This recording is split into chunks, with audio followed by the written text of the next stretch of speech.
At what point does life become unfair? Is it during teenage years? Older? Younger? For Pauline, life always seems to be unfair. There are girls prettier than her. They're more outgoing than her. There are people who live a lifestyle that she can only dream about. Life hands them all that they can dream of, and she is stuck in a home that is less than compared to her best friend, Juliet. Life gives her a bone bringing these two girls together. Pauline gets a taste of what life could look like if her parents worked harder, gave her more, and accepted her no matter what. Instead, Pauline has a mother so strict she can barely stand to be around her. The Hulmes are now seeing her as being something sinister in their daughter's life, and a doctor evaluated her at the assistance of Dr. Hulme and labeled her as a possible homosexual. The boy she loves, she can't have, for he's far too old for her, and the demands of a relationship will pull her attention away from the friendship with the only girl who ever really cared for her. Is it possible that she's capable of loving Juliet the same way she loves her older boy? What is it about Pauline and Juliet that drew them together? Why was their bond so protected by the both of them? Was it all because life is unfair? Was its importance because neither one felt as though they had nothing more than the other person? We can ask, but to know all the answers would mean that life is fair, that it gives us what we want when we want it. Instead, we get the gist of it, and we're left to decipher what everyone's point of view is, put it together, and maybe, just maybe, we'll come out with what actually happened. We are left to choose our own path and how we get to the ending. It's an ending that is inevitable no matter which path you choose to believe.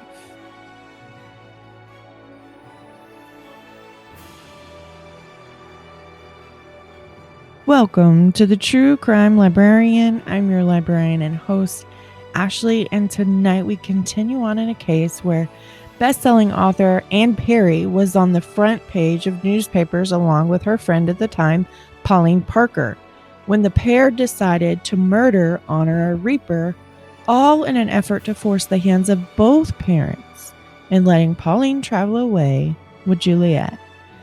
What they didn't count on was their plan not being believable.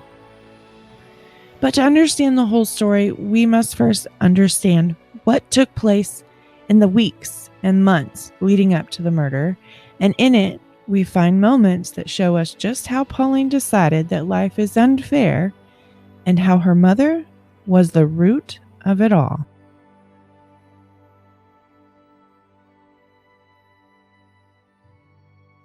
Warning, this episode contains details of sex and adult language. Listener's discretion is advised.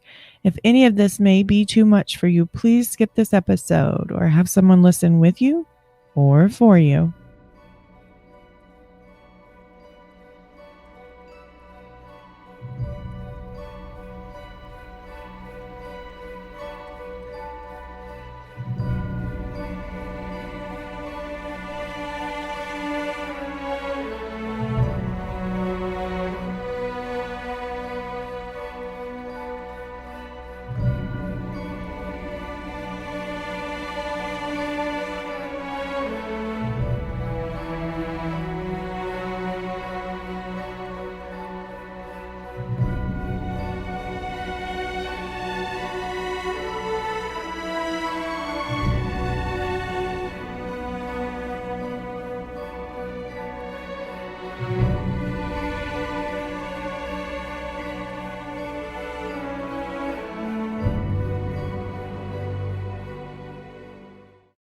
Good evening, my true crime nerds. We have just a smidge to get to tonight before we get started. And of course, it begins with sharing is caring. So share TTCL with your loved ones, with those you work with other true crime nerds like yourself. This is truly the only way TTCL gets out there. The more people that tune in, the more it's guaranteed that I can keep bringing you cases you really want to hear. So follow, subscribe, review, share, comment, and everything in between. Don't forget you can listen to this episode and other episodes ad-free over on Patreon. This is a great way to listen to each episode without interruption. Not to mention you will help support the show. Currently in work of getting all the audio from previous episodes and seasons up on Patreon, so bear with me as I'm still working on building up what I would like this page to be. You can always just go over to thetruecrimelibrarian.com and support the show there. You can also look for merch, and if you'd like to shoot a message over to me, you can do so all from the website. Okay, let's get to what you all came here for, the true crime. So last week I introduced you both to the Hulme and Parker/Reaper families and how Juliet and Pauline's friendship flourished once the Hulmes made the move to New Zealand. Tonight we're going to follow that friendship from an innocent relationship into a deadly one. In 1953, Dr. Hulme was asked to represent the university at the 1953 Congress of Universities of the British Commonwealth in London. Well, since Hilda caught wind of Henry going back to England, and since none of them had been back since their move 5 years earlier, the couple made plans to return to England, give Henry the time to do his due diligence, and then they would also travel to the United States. And they would do so without the accompaniment of their 2 children. Their son was easy. He could be boarded at Medbury, but Juliet posed a slight hitch. Where would Juliet go? Well, right before the date that Hilda and Henry were set to sell out on, Nora decided that maybe she could help them out. Maybe she could help out the Hulmes. This would be returning some of the gratitude of the way that they had treated Pauline over the past few years. And so she went to Hilda and invited Juliet to come and stay with them while her parents were gone for 3 months from the island.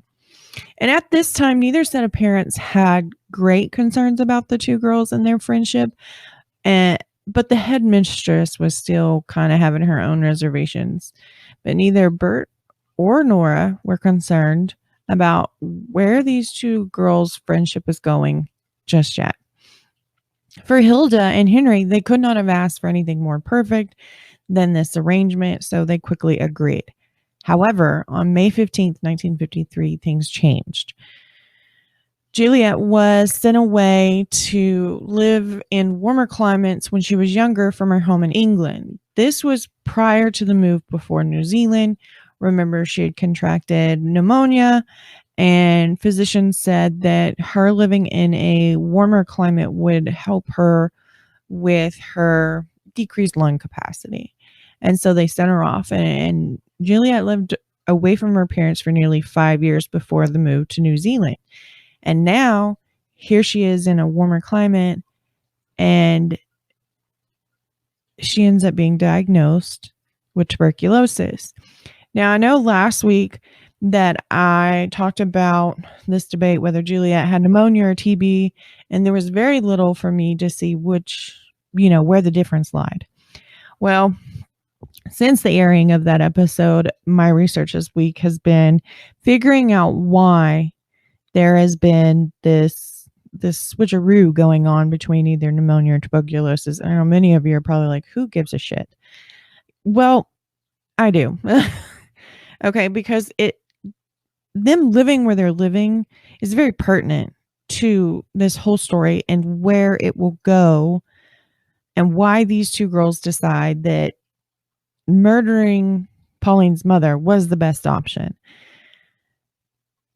Here we are, May 15th, 1953, and Juliet has been diagnosed with tuberculosis. And so I can see where the confusion came up between whether or not she got TB when they lived in England, or would it be years later? However, having issues with pneumonia and being prescribed a warmer climate for her living environment, that's one thing. But now that she has TB, this really exacerbates everything, and it's further demands that Juliet stay in warmer climates, as the cold could only progressively make things worse for her. Now, with TB in 1953, it's fairly curable. Well, I say curable. We can put it into hibernation, basically. If any of you have any medical background, you know that once you contract TB, you will test positive for TB almost exclusively, whether or not it's active or latent. For Juliet, at this time, it was very active, and this diagnosis was not ideal for anyone. Neither Henry or Hilda let it change their plans, however. They were going to continue on their trip. And on May 21st of 1953, Juliet was admitted to the Kashmir Sanatorium for treatment. Like I said, tuberculosis saw a huge decrease in mortality in the 50s, somewhere close to around the percentage of 90%. So only 10% of those who contracted TB and showed active signs were losing their lives because this was so treatable with antibiotics. It's no longer a life-threatening diagnosis. So why would Hilda and Henry, put their plans on hold for their daughter? Seems to be pretty selfish, if you ask me, but whatever. When Pauline found out that her best friend had been diagnosed with TB, and that she was no longer going to be staying with the Reapers while her parents were away, Pauline went to her journal and she thought, maybe life could be wonderful if she too could contract the illness, and then the two of them would be housed at the sanatorium together as they received treatment. However, this didn't work out. Pauline never came down with TB.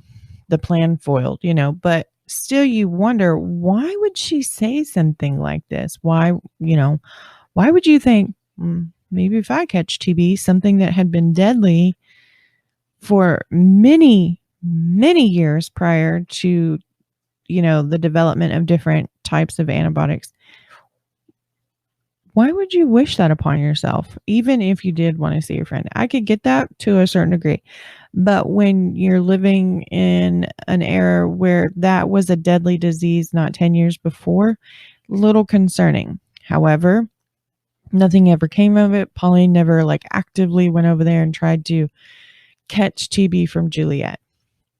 None of that actually happened. And when you had TB during this time, even though it was highly treatable, you were fairly quarantined for a great amount of time for treatment. Most of the time, they would let visitors come see you, but it was very rare for somebody to spend, an extended amount of time in there with you. Once Juliet was admitted and she was receiving antibiotics for the treatment, Henry and Hilda packed and took their trip back home.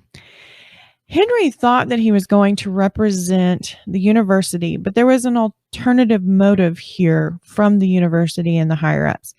They suggested that maybe, since Henry was going back to England, it would be in his best interest to look for other employment opportunities. This is coming from the same university that was beyond thrilled to be receiving a man of his level of education for the position. But it sounds like they were pretty fed up with whatever Henry's beliefs were and the way he educated. I don't know. Something came up and the university decided, we don't really want you as much as we thought we did. So go ahead and start looking for another job while you go represent us in England at this Congress thing. Well, when Henry told this to Hilda, it really became important that she go with him, because if they were going to make the move back to England, she needed to be scouring for somewhere to live while he was caught up in meetings. And it just furthered the excuse that the two needed to travel together. And this was not a leisure trip, even though they were going to turn it into one. It wasn't any longer a leisure one, and it was a huge blow to Henry's ego. Back in New Zealand, Juliet would spend 112 days inside of the sanatorium for treatment of her tuberculosis, during which she relied heavily on Pauline and the lady that was hired to come in and do basic care for her. So this is what I was talking about. They're basically quarantined except for a few visits here and there. Somebody needed to come in and pick up all of her clothing and wash it. They needed to pick up letters to mail, and they needed to be kept updated with the latest on Juliet's health and her treatment, so that when Hilda or Henry rang for their daughter, they knew what was going on. So they hired somebody to do this for them. And then Pauline was able to convince her mom a few times to take her to the hospital and let her see Juliet for just a short amount of time. By all definition, she was alone during this 112 days. She wrote Pauline very often and under many different nicknames that Pauline had for her.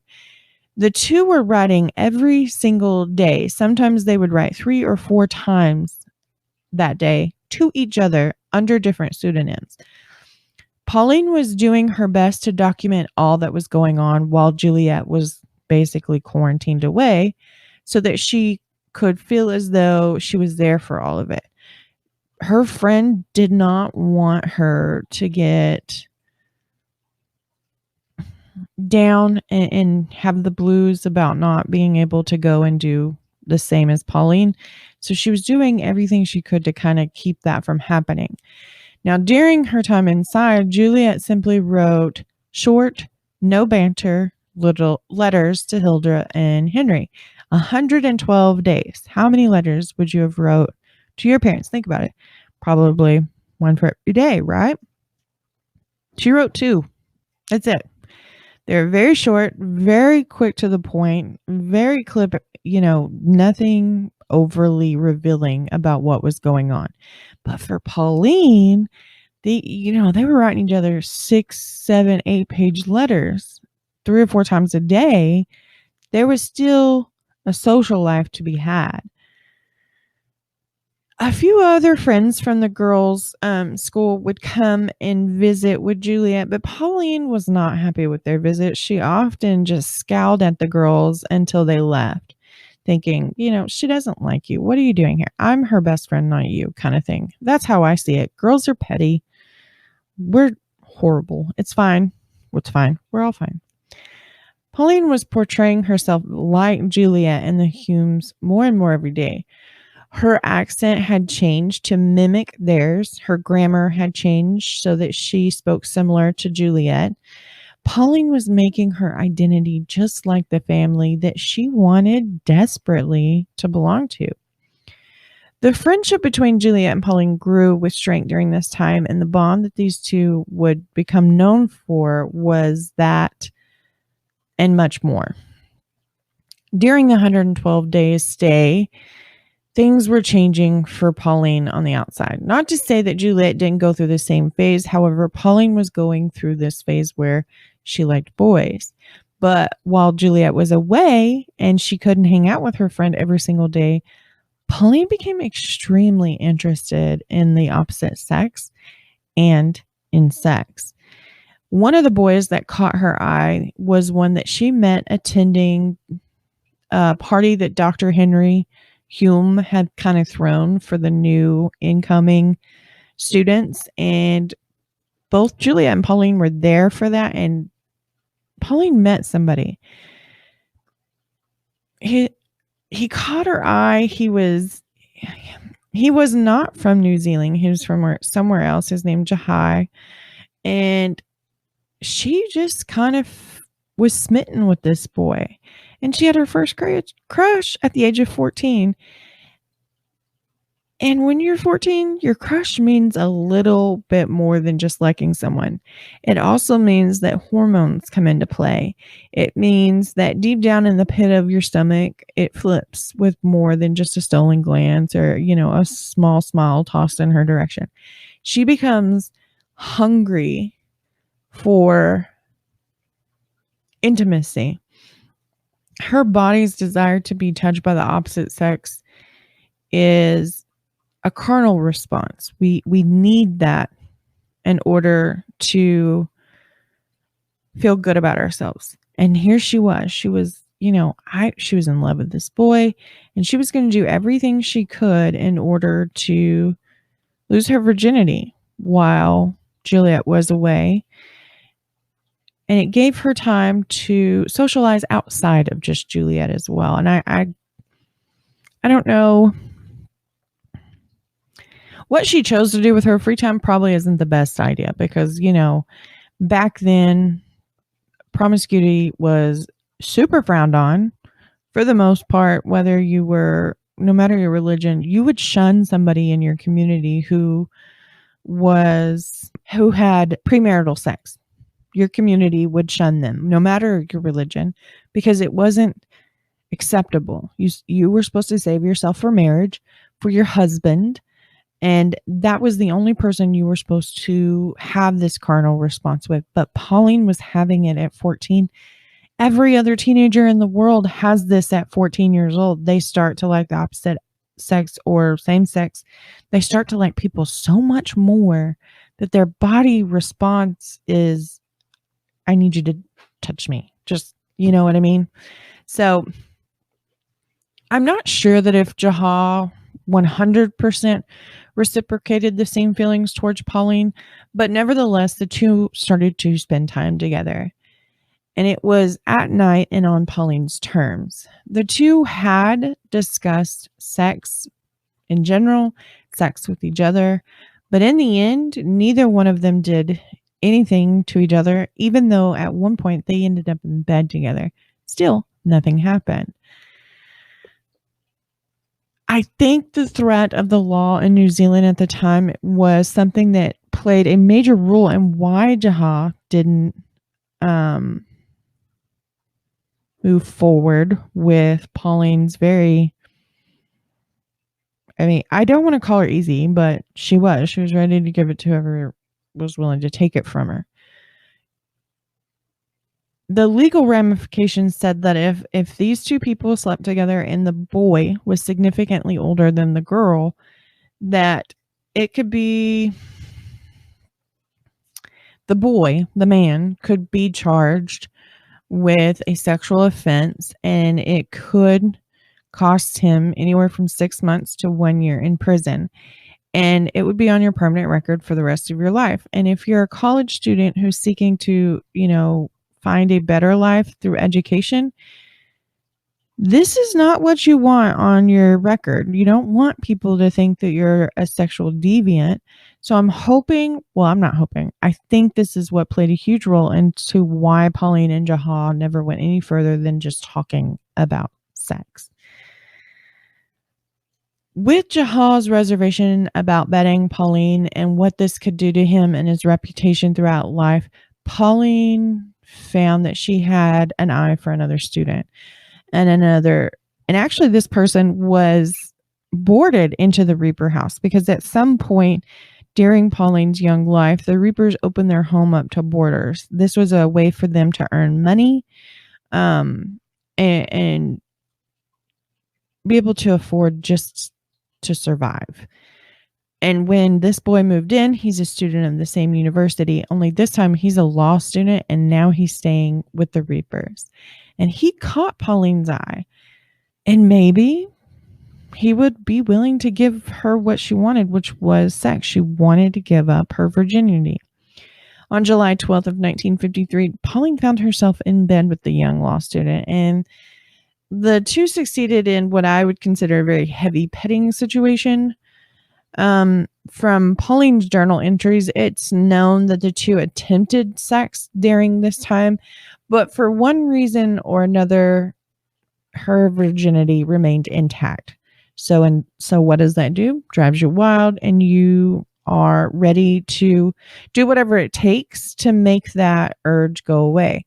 So on July 15th, that's 3 days later, the two would try again. During their first late night rendezvous, they were in his bed in the home. But this night they decided that maybe her bedroom would be a better location to try again. I don't know if it would cause her to be more relaxed. I don't know. Whatever the reason, the two attempted it again in Pauline's room.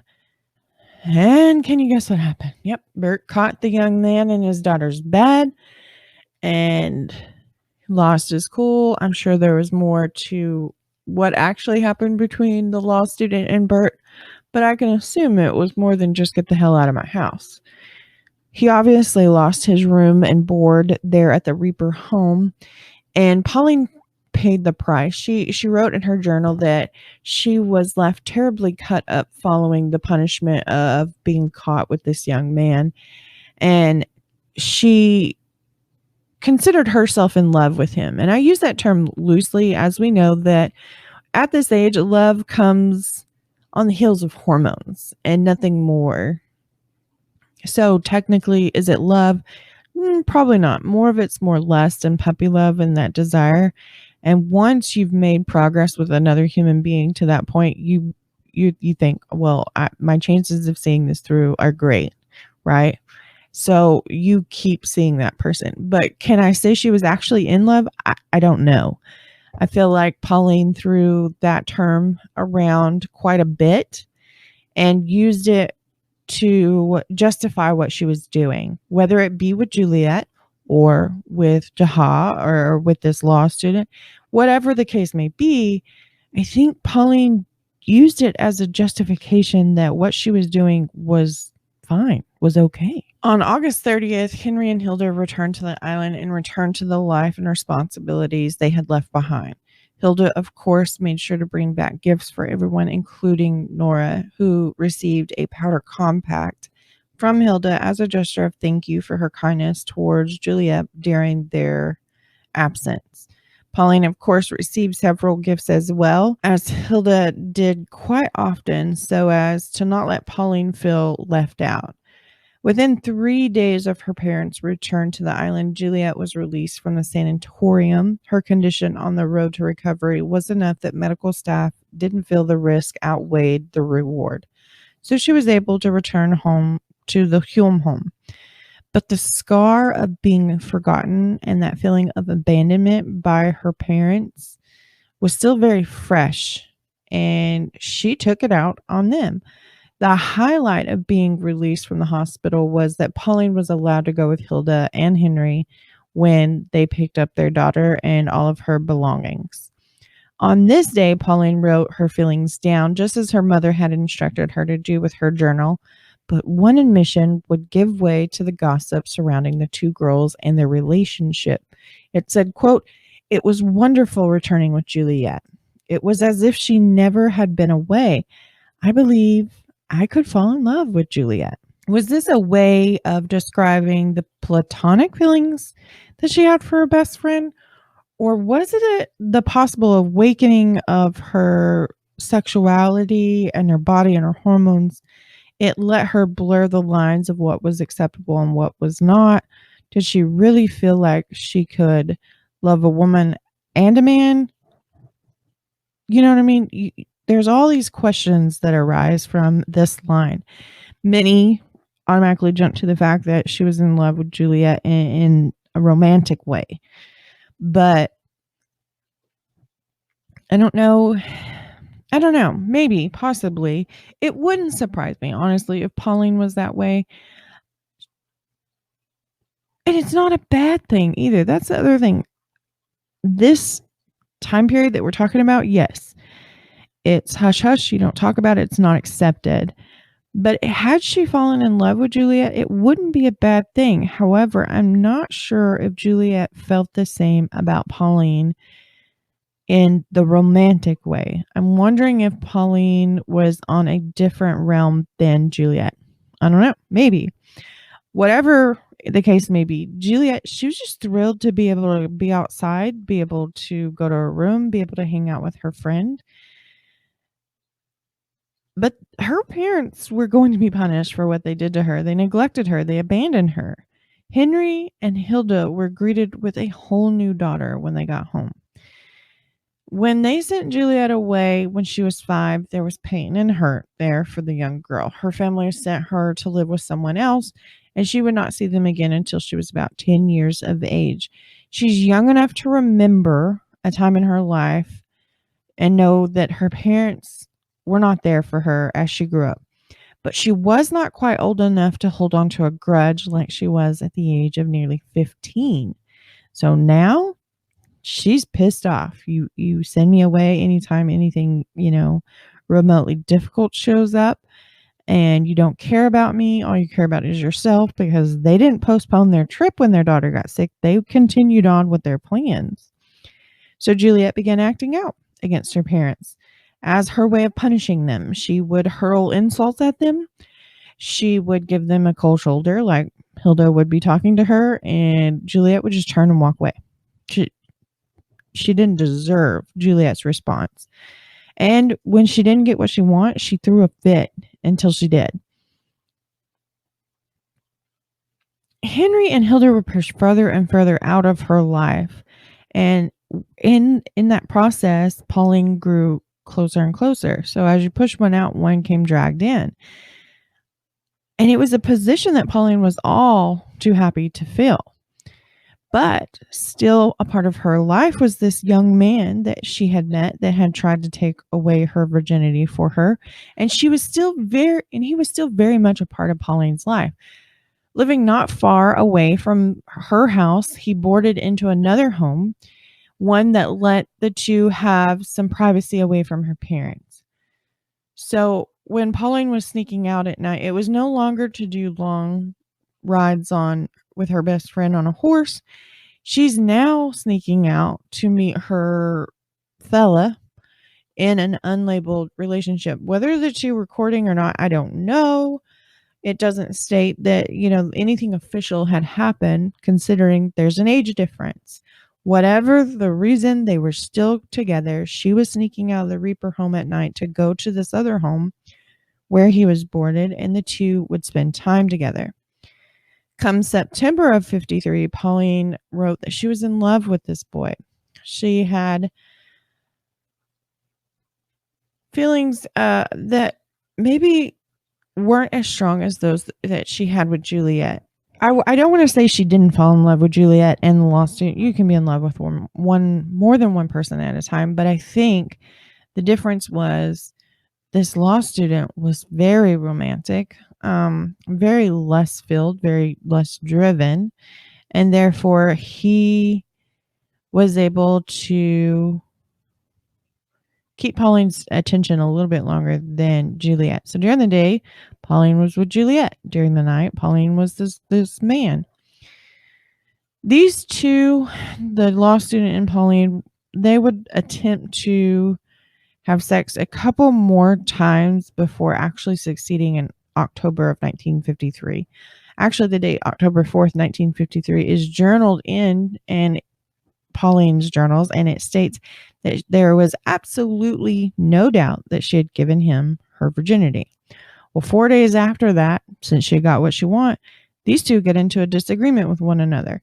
For Pauline, she was almost relieved that this had happened between them, because now she had succeeded. She had given up her virginity. She knew what having sex felt like, and now that she had completed this task, she could drop him like a hot potato and focus back on her friendship with Juliet.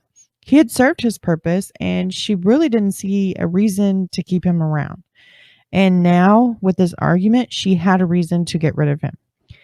On October 28th, the 15th birthday of Juliet, Pauline officially breaks things off with the boarder. Quote, "No longer very much in love with him. It's better if we discontinue seeing one another." And he was gone as quickly as he came. Could Pauline have seen that the two were getting too close to one another, threatening to maybe even be more valuable to her than her and Juliet's relationship? I don't know. Is it possible that Juliet did the same thing to Pauline that she had done to her parents? She was punishing her for not giving Juliet all of her time? Probably. None of this is known for sure. This is all part of that pick and choose of what you want to believe and what you don't. It's all going to lead you to the same outcome. Juliet's hurt. She feels abandoned by her parents, and now, Pauline having this boy. I can imagine that she's terrified that this is going to happen with Pauline again. And so in turn, she possibly guilt trips Pauline into giving up this relationship. It's high probability. I don't want to say that Juliet was this overly selfish person that all she really cared about was herself. I don't think it's this way. I think that she can literally lay the blame at her parents' feet as far as having these feelings of doubt, of feeling like the whole world hates you. You know what I mean? Nobody cares. So her latching on to the relationship with Pauline and holding it in such a way was a huge thing for her. She felt like nobody was on her side. But the other part is she was so smart. She was able to masterfully get what she wanted anytime she wanted it. Juliet was seeking to find this identity to fit who she was feeling like. The Juliet that everyone knew was one that could be easily forgotten. She needed to make herself into a person with a persona that would make her unforgettable. And that's what she was doing. Once she got out of the sanatorium, her priority was to make her a person that no one could forget. Juliet demanded afterwards that she be called Antoinette. This came from a character from the beloved The Prisoner of Zenda, and that one didn't fit her as much as she hoped, so she changed to Deborah. And those around her would only address her as such if you did not, and you were if you said, "Hey, Juliet, what are you doing?" She would literally ignore you because you did not call her the right name. And she went through several personas until she found one that fit. And Deborah seemed to be the one for her that fit. Then, as Juliet's going through all these and Pauline's watching, she starts to follow in the same footsteps as her friend and decides, maybe it's time to reinvent myself. And so she took on a name and a persona of Gina. And this came from a character from Beat the Devil. These two girls would relate to a character on screen, and the relation would become all-consuming and to the point that they wanted to be that person. And that's how these two girls picked up their fantasy world and then picked out who they really were. No longer felt like Juliet and Pauline. Were now, Deborah and Gina, and they referred to each other as such. Juliet or Deborah, whatever you want to call her. I'm going to remain with Juliet because if I try to call her all these other names that she was over those years, we'd all be confused and not know, what's up and what's down. Juliet would never set foot at the girls' high school following her release from the sanatorium. So Pauline was going to school because she didn't have the same luxury of being able to not attend school. She needed to go to school where Juliet's family could help her with her academics.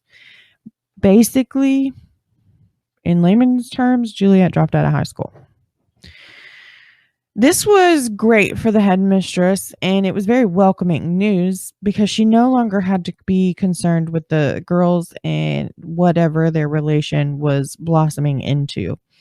However, outside of school, outside of those hours, that relationship was still going strong, and these two girls were basically morphing into something that they could be considered as one. Pauline would find herself in bed with the law student again come December 12th of 53.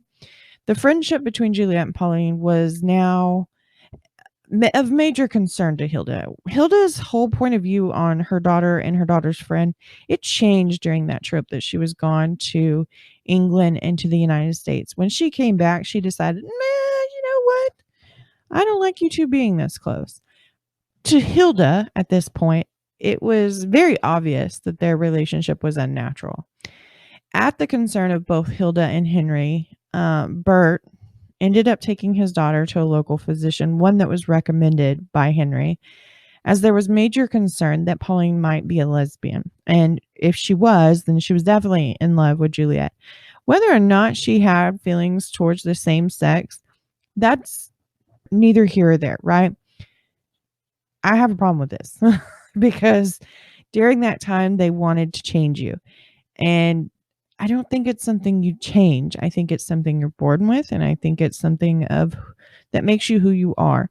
So if Pauline liked girls and boys, who gives a rat's ass, right?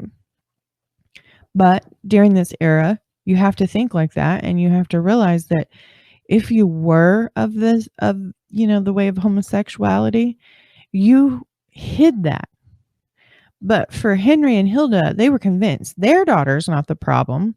She's not the one that has these homosexual tendencies. She doesn't need to be evaluated. Obviously, she's been, 112 days in a sanatorium. They would have figured it out by now. No, the problem is Pauline. So they convinced Bert to take his daughter to be examined. The other problem was Pauline had been losing weight steadily during the time that the Hulmes were gone. And I know she developed an eating disorder. And I believe it's bulimia because in a couple interviews, not a couple, just in a quick snippet from Anne Perry, she talks about Pauline having bulimia as she was eating a lot and then she would go and throw it up. For Pauline, she lived a life that she felt like she had no control in. Her parents controlled everything. Outside of that, then there was Juliet that was controlling things. She felt like she had to give up the law student in order to maintain her friendship. There was so much going on that Pauline felt helpless. And so when you grow up, there's definitely a difference between boys and girls. We grow up and we see that there's this standard of beauty. And so when we have a problem that we can't fix, when we go through a period where we feel helpless and we feel like everybody else has control but us, we tend to latch on to some of the most unhealthiest of things that we can control. Women women gravitate towards eating disorders and body self-harming. And this gives them a sense of control. That gives them something they feel like they can control when nothing else in their life feels that way. And for Pauline, she was going through that. She really was. The 1953 was a very trying year for her. And she developed this. So when Henry and Hilda notice that she's losing weight, the relationship is unhealthy, 2 + 2 = she's a homosexual, right? So they take her to the physician. The physician asks her all of these questions. And Pauline's very short and clipped with yes or no responses. She's very closed off during this evaluation. I would say that he would need further evaluation in order to really come to a conclusion. However, that's not what this physician did. Surprise, surprise. Even though he got very little information out of Pauline, he went ahead and labeled her as having lesbian tendencies for Juliet. Their friendship is only going to further these feelings. And therefore, maybe it's best if Pauline and Juliet kind of cool their relationship for a little bit. And then you have Nora and Bert, who, they don't live an affluent lifestyle like the Hulmes did. So they feel embarrassed by it. How could their daughter do something like this? Henry and Hilda were boastful that their instincts were right and that Pauline was the problem. Everything that Pauline had once been invited to go and experience with the Hulme family was now off limits. She was no longer living vicariously through the small invitations from the family. She was left alone in the dust to live a life that Bert and Nora could provide to her regardless of Pauline's approval or disapproval. Well, come the new year of 1954, there was a new resolution in the pages of Pauline's journal. Eat, drink, and be merry, for tomorrow you may be dead. Be thankful for all that you have, because tomorrow isn't promised. It's a resolution that many make come the end of one calendar year into the next. Many of us still make this, live life to the fullest, because tomorrow's never promised. Okay. And Pauline, she was just tired of being depressed and withdrawn from life. She was tired of being an outsider to not only the Hume family, but to everyone else as well. The life her parents provided was not the worst, even though she knew it could be far better. With the new resolution came more and more correspondence with the law student, and that she, once loved very much just months before. But even with this young man still hanging on in Pauline's life, Pauline is still hoping that things would change and she and her best friend could continue on with their friendship as if nothing more was to come from it. Juliet and her family were away for the holidays, and Pauline was working around the house in order to stay on her mother and father's good side. She decided that, if she does what she's told and she minds and she helps out, maybe, just maybe, they will, calm down a little bit, and maybe she would be able to see this young man that used to be the boarder. This was a way that I think to fill that void that Juliet left when her family left on holiday. She decided that she needed to be with this law student. He would fill that. And the only way to do so was, make mom and dad happy. Do what they want. Even though she was doing all these things around the house, she still detested both her parents. But she, you have to live life with the cards you're dealt. And that's what she was trying to do. But in the end, all her efforts were frivolous because she was instructed not to see him again.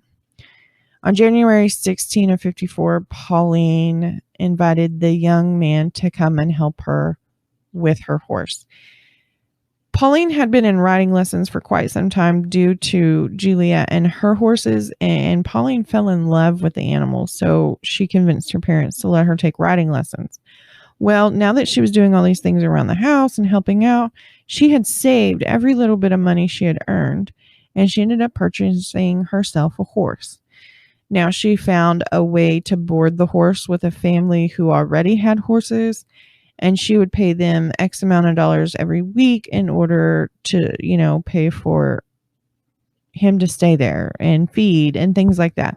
She did all of that on her own. Her parents had no idea she owned an animal of this size.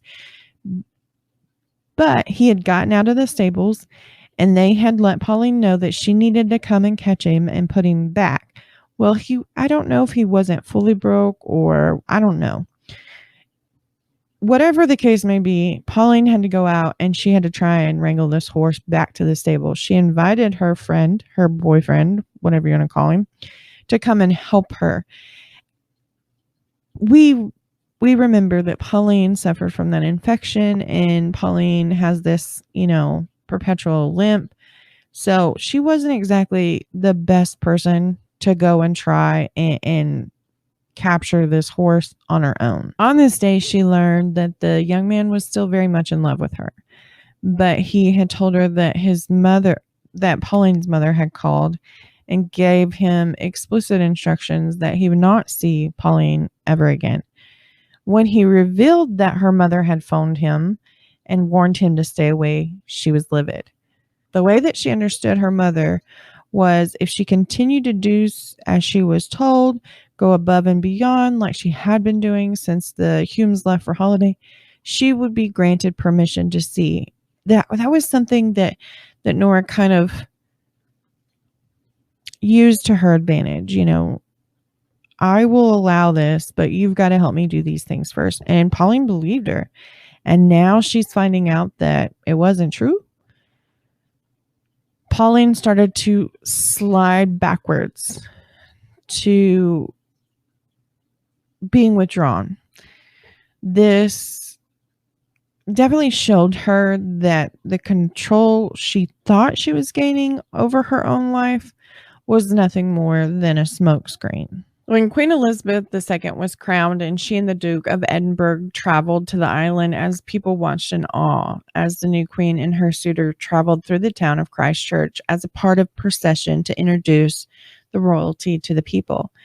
Juliet and Pauline found the whole situation beneath them and barely paid, any attention to it. The following day after the procession, the secret horse that Pauline had been hiding away from her parents came to light when there was an issue at where the horse was being boarded.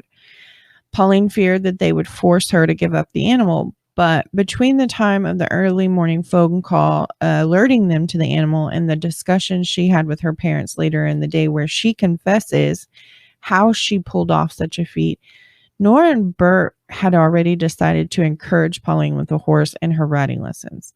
They hoped that this was just what she needed to separate herself from Juliet and bring Pauline back to who she was before she met the girl. Following that day, Juliet and her parents and the boarder all went out to see the horse that she had been stabling with another family. Later that evening, the Reaper family drank and toasted to the horse. And Pauline, she was all smiles. It seemed as though she and Juliet could be friends. She was welcomed back to the Hulme family. Her parents were happy with her decision to purchase a horse and the responsibility that she'd taken on. It was something they boasted about. Life was looking up for Pauline. Or so she thought.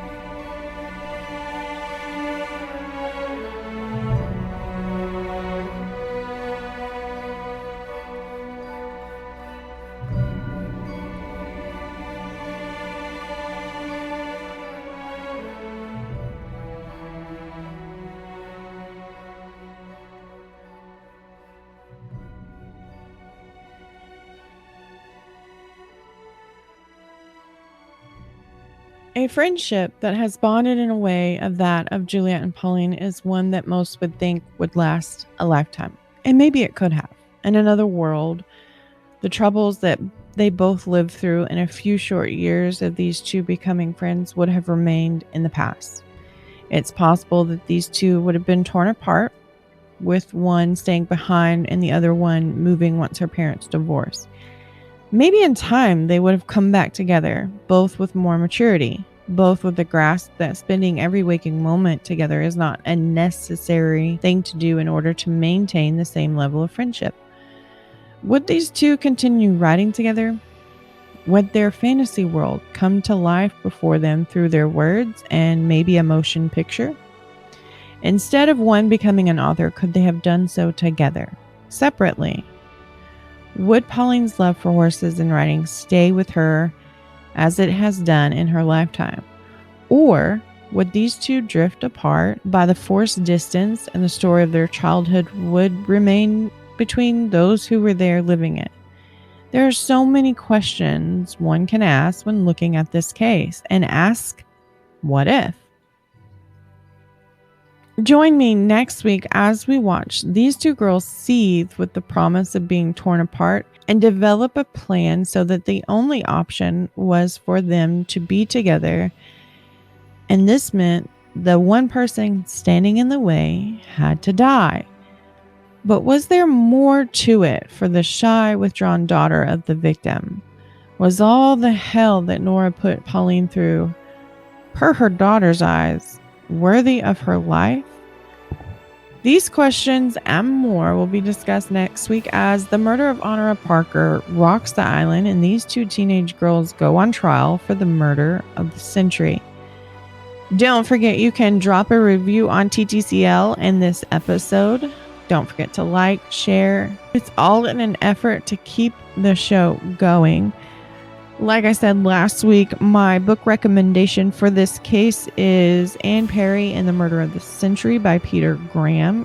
Go pick that up. The link for the book is in the description of this episode and can be found on Facebook and Instagram. As always, I leave you with one last line. The only thing that makes life unfair is the delusion that it should be fair. Much love, the true crime librarian.